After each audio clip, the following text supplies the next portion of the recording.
Bonjour à toutes et à tous, je suis ravi de vous retrouver aujourd'hui pour parler comics indépendants américains. On va parler de Tête d'épingle.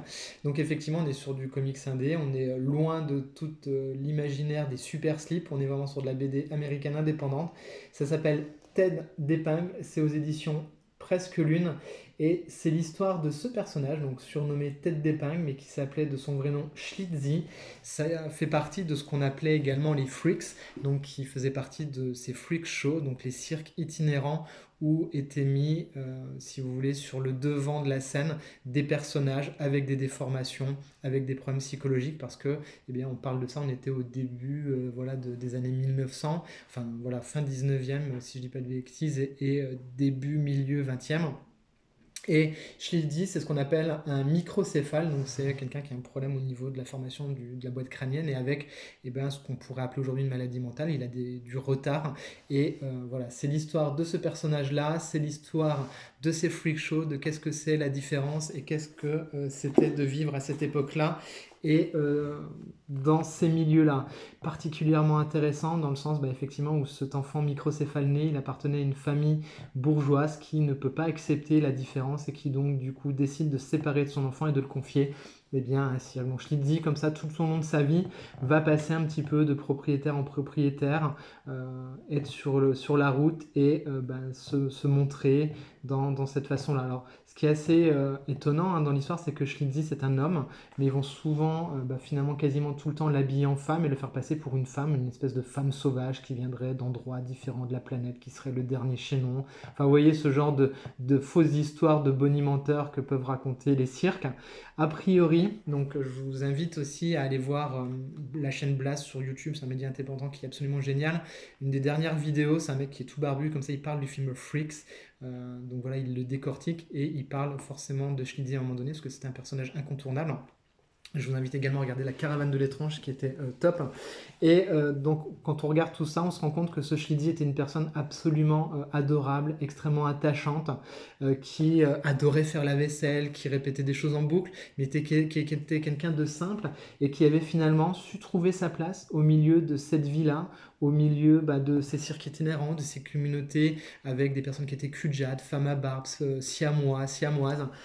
Et voilà, c'était cette petite vie finalement où ils étaient exposés, mais c'est là où on se rend compte que quelque part il y avait de la bienveillance et de l'entraide dans cette communauté des freaks, qui est très bien expliqué justement dans l'émission de Blast, où les freaks se serrent les coudes entre eux.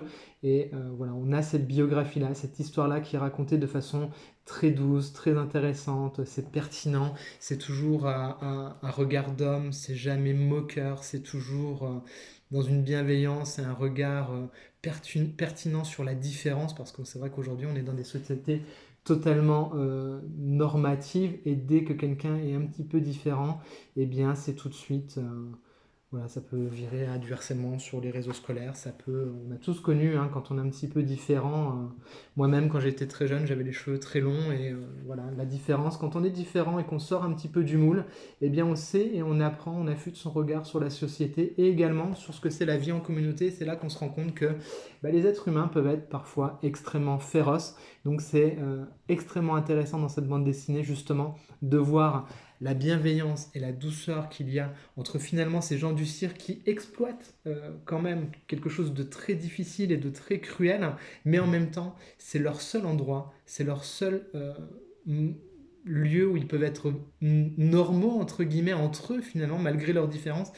Et c'est là qu'on se rend compte l'absurdité de tout ça, parce que finalement, il y a des barrières, mais des fausses barrières qui existent, alors qu'on est tous pareils, même s'il nous manque un bras, même si on a un petit handicap, finalement, nous sommes tous des êtres humains, et c'est bien ça qui nous relie et qui nous lie. Et c'est en ça que cette BD est absolument géniale, absolument indispensable, tout comme le film Freaks, tout comme le regard que l'on porte sur les autres au quotidien et de jamais ne porter de jugement parce qu'on ne connaît jamais la vie des autres. Voilà, ces têtes d'épingle, c'est des choses et des lectures moi qui me touchent parce que c'est des thématiques qui me touchent droit au cœur. La différence, le droit d'être tous les mêmes et d'être tous égaux, pour moi c'est quelque chose de fondamental dans nos sociétés et qui malheureusement tendance à disparaître et ça me chagrine énormément. Donc voilà, Tête d'épingle, si vous avez l'occasion de le lire, c'est vivement, vivement recommandé. C'est un très très gros coup de cœur, ainsi que tout ce qui concerne l'univers des Freaks. Voilà, faites-moi vos retours en commentaire si vous découvrez cet univers, si c'est quelque chose qui peut vous intéresser, si vous avez vu La Caravane de l'étrange, si vous avez, voilà, si vous regardez Blast par exemple, ça m'intéresse aussi de savoir ça. Et si vous aimez la vidéo, bah, n'hésitez pas à la liker, la partager, à commenter, ça fait toujours plaisir. À très vite, bisous.